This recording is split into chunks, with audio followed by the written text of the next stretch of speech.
This is the Louie T Network.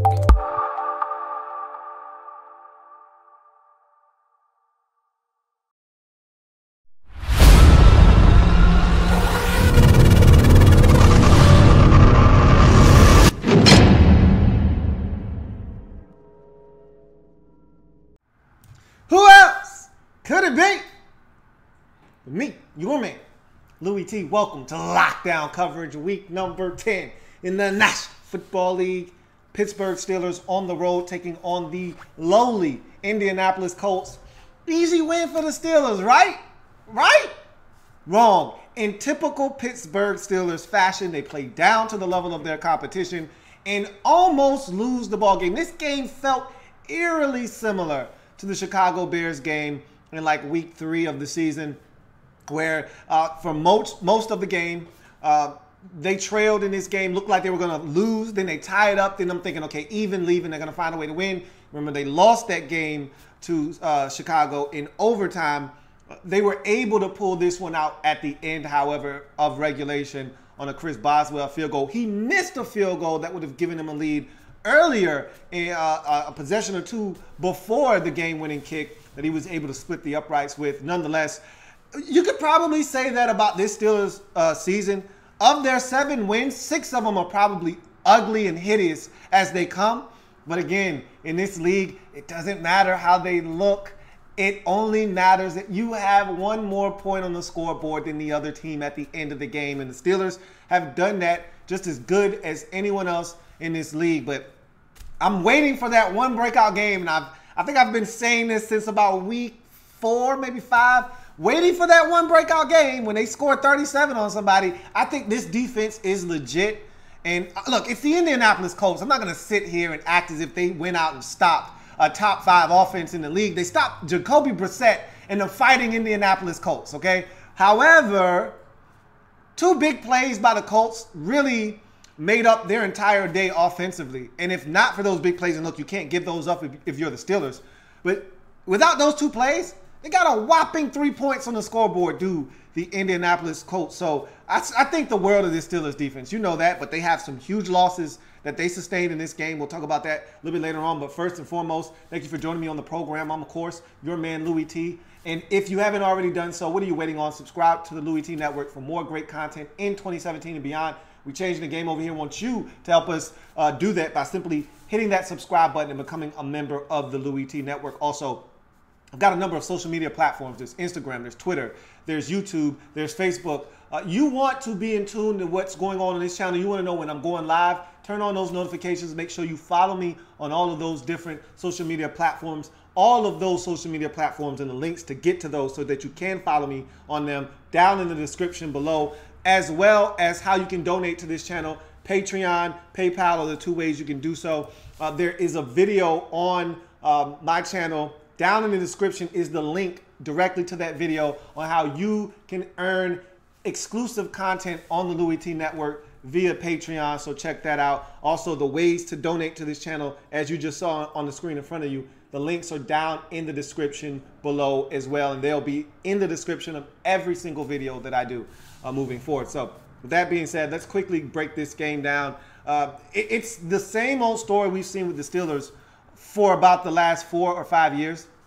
Same story. Play down to the level of competition, a game you expect them to be able to take advantage of, a team you expect them to go out and beat. They don't handle them the way that you expect them to. In most instances, they find a way to win. They didn't do it in week 2 versus the Bears, but they were able to do it here. It was not pretty. The Colts made mistakes down the stretch that allowed the Steelers to come away with this victory. I don't know if they don't get the pick by Ryan Shazier. I don't know if they ever get the touchdown that allows them to go for 2 and tie this game up. I seriously think they were struggling so bad offensively that I don't know if that ever comes in this game. I'm not sure if it does, but luckily enough for them, they were able to get that turnover, which then prompted them to get into the end zone, which then prompted them to get the 2-point conversion to tie the game, which then prompted them to get the stop necessary to get the football back to the offense, which then prompted them to go on the game-winning drive and win the thing 20-17 at the end of this ball game. So it's what you've come to expect. Still waiting for the sharpness on the offensive side of football. Antonio Brown did not have a great day, but when they needed him to make a play down the stretch, he made a huge catch and run, which helped them get into field goal range. But this was not one of his better days. Juju Smith-Schuster continues to be one of the biggest stories of the season as a rookie wide receiver, continues to be one of the best players that the Pittsburgh Steelers have offensively, and his ascension in this offense continues as he has a huge day in this game. And I don't know where they would be without him offensively, because Martavis Bryant hasn't been what we thought he was going to be coming back off of suspension. He did have a big couple of catches in this game, one on the final drive, one to get the 2-point conversion to help them tie the game up. So he did have an impact on this game, but early on, Ben throws him a 50-50 opportunity ball down the field.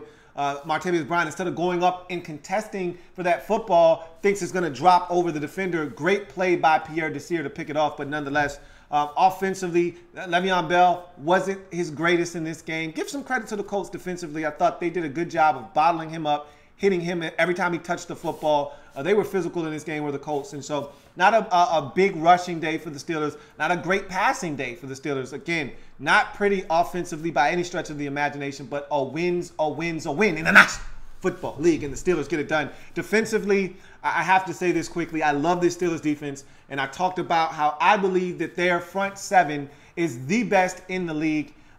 With those linebackers, and we saw Bud Dupree constantly in the backfield in this game. Ryan Shazier with the biggest play of the game for the Steelers with the pick off of the tip by Jack Doyle right through his hands. Great play by Shazier to pick that off. They were all over the football field. Stephon Tuitt with a sack in this game. They were outstanding defensively. And again, if not for the 2 big plays given up, they are going to probably win this game going away, something along the lines of 20-3, something of that effect. But they did give up those big plays, and you can't take those away. And you lose Joe Hayden in this game, and we find out that it's a broken fibula. That's going to require him to miss a ton of time. He's out indefinitely. And the one thing that has made this Steelers defense whole was the acquisition of Joe Hayden into the secondary. You take Hayden out of the mix, and now all of a sudden, Joe Hayden being out, I think really puts the Steelers in a bind in that secondary again. And then you turn around and you see Mike Mitchell go down, and we give Mike Mitchell a lot of flack for missing tackles and being over-aggressive at times, but he still is a physical player and a big part of what they do in the secondary for the Steelers. He left this game on a cart, so there are some big injuries potentially looming for this Steelers team as they get this win. Quick turnaround, so obviously going to be tough for those guys and any other banged-up players to get on the field on Thursday. You got a quick turnaround Thursday Night Football at home versus a tough Tennessee Titans football team. I expect a better performance offensively in that game because the Titans are a good team, and the Steelers usually play up to their level of competition and down to the level of competition. So I expect the Steelers to find a way to play much better in that game than they did in this one. But you go to the Indianapolis Colts, it's what you expect from this team. They're going to battle. They're going to play tough. They're going to give themselves a chance, but they're just not good enough. And give some credit to Chuck Pagano, head coach Chuck Pagano. I've killed him numerous times, said that he's not a head coach in this league, and I still believe that firmly, that he's not a head coach in this league. But give him credit. He could have lost this Colts football team on a number of occasions. He has never lost this team, and not only has he never lost this team, they compete every single week. You could argue that they could easily be 4-5 right now, or 5-5 right now, or 6-4 right now. I mean, they've been in just about every ball game this season, with the exception of the Seahawks game and maybe 1 or 2 other games. Of course, the Week 1 thrashing at the hands of the Rams, but they've been in just about every ball game this season. You could look at that Tennessee game on a Monday night where they were in that game until the fourth quarter when they fell the hell apart. The Cincinnati game that they lost a couple of weeks ago, they were winning that game in the fourth quarter, weren't able to hold on. You look at this game here, they were winning for the vast majority of this game, winning in the fourth quarter and then unraveled. The fourth quarters have been a nightmare for the Indianapolis Colts. They've got one of the biggest point differentials in the fourth quarter this season, and that's why they're not winning football games. And so, say what you want about Chuck Pagano. I don't think this is a very talented team. You look at the offensive side, Chester Rogers with a big play. Why the hell is Chester Rogers making big plays? Because you don't have too many guys out there. It was good to see Dante Moncrief make a huge catch and for a touchdown in this game. I've expected so much more from him than we've gotten since his rookie season where he was outstanding. We were expecting big things from him moving forward, and injuries and just inconsistent play have really robbed the Colts of really seeing what Dante Moncrief can really be. He made a big catch, but outside of that, Eugene Hilton showed up again in this game. Don't know where he went, but again, you know it's either T.Y. or Eugene. You got Eugene in this game. Doesn't surprise me. That's what he's been this season. On one week, off the next, on the next week, off the following week. So I wasn't expecting, after a huge week last week, in your win over Houston, I was expecting Eugene. We got Eugene in this football game. But nonetheless, the run game was ineffective. The passing game outside of the two big threat plays, really non-existent. And again, Jack Doyle, for as good as he's been this year, he's also had the case of the drops. He's had a couple of huge drops in this game. One in particular, I should say, the interception. Got to have that one. He has to go through his hands into the hands of Ryan Shazier. To me, that was the play of the game. Steelers, a couple of plays later, in the end zone for a touchdown, and then the two-point conversion to tie this game up at 17. So defensively, I thought they were physical, were the Colts in this game. I thought they did a really good job of bottling up the run, being physical with the receivers down the field. Antonio Brown had a rough go of it. Pierre Desir with a great pick on the first possession of the game, going up and getting that football. I thought they hit Le'Veon Bell out in space. They were the more physical team, if you ask me, in terms of the Steelers offense and the Colts defensively. But they just weren't able to get the stop. And it's unfair to ask them on a sudden change of possession inside your own 10-yard line to have to come out and get a stop. But they almost did. They pushed the Steelers to 3rd and goal before Ben was able to extend the play and find a wide open tight end for a touchdown. And then the two-point conversion. You'd like to see them get a stop somewhere in there. They weren't able to do it. And so they fall in this game 20-17.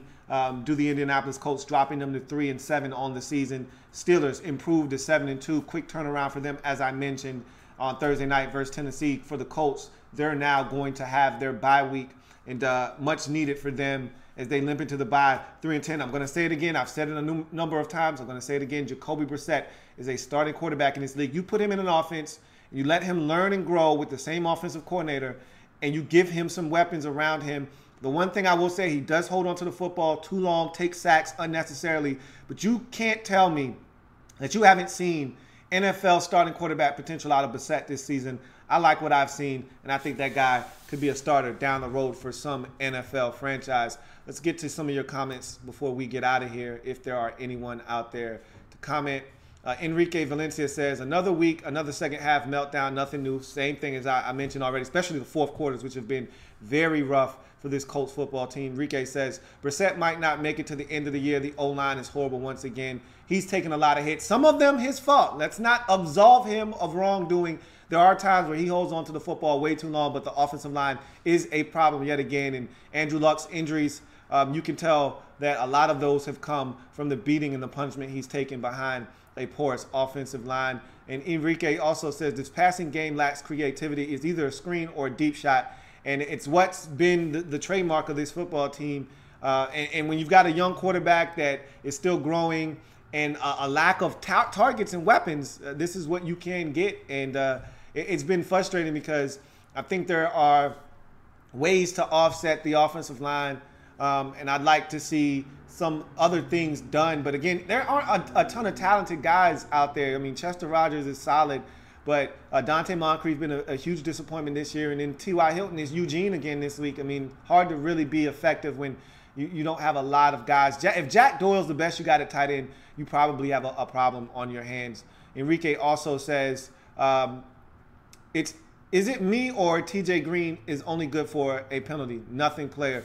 It sucks because he's height, weight, speed specimen coming out of Clemson, but he just hasn't been what a lot of people thought he could be. And that's the problem with those height, weight, speed guys. Him being an ex-receiver himself, he had just made the convert to the defensive side of football. So he was going to need time to grow. He didn't necessarily get that in Indy. I think he was thrusted into the lineup his first year as a rookie, and because of injuries and things of that nature. And I don't know if he ever really fully developed at that position the way that he should have.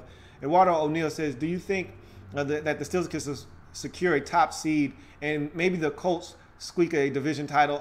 You must be joking about the second part, so I'm not going to even answer that question.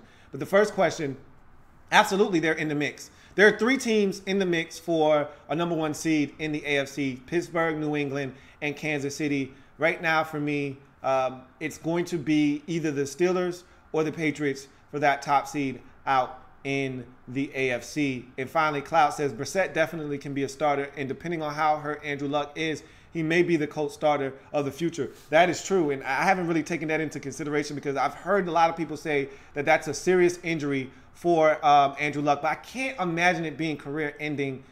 Don't know the severity of the injury, but obviously he's done for the season, and rightfully so. They're not going anywhere this year. No need for him to play. But we'll see what happens with Luck this offseason. I think that's more important because if we get to training camp and he's still not ready, something is clearly, obviously wrong. And then you never know. Jacoby Brissett may end up being the long-term answer in Indianapolis. We'll see what happens. But in any event, it's definitely something to consider in Indianapolis. I think the kid is playing well and deserves a shot at some point, whether it's in Indy with this Colts football team or somewhere else. That's going to do it for Steelers and Colts. Steelers get the win. Not pretty by any stretch of the imagination. Doesn't matter. They got it done 20-17. Moved to 7-2 on the season. Have a stranglehold on the AFC North. And like you guys have mentioned, now they're starting to turn their attention to maybe bigger sites than just the division. Now looking at maybe possibly getting a first-round bye and potentially a #1 seed in the NFC, AFC, which is not the easiest thing to do with the Patriots lurking. But Patriots haven't won pretty. Neither have the Steelers. But the beauty is they're winning nonetheless. That's going to do it for your man, Louie T. If it happens in the National Football League, whether big or small, we cover it all here on the Louie T Network. Come back and join me as I continue to break down anything and everything in the National Football League. I'll see you for the conclusion of Cowboys, Falcons. We'll break that one down on lockdown coverage leading into Sunday Night Football as we look at who's on Sunday night this week. Patriots and Broncos. I don't even know if that's going to be a fun one or not. We'll find out. But in any event, I'll see you a little bit later on. Have a good one. Enjoy the rest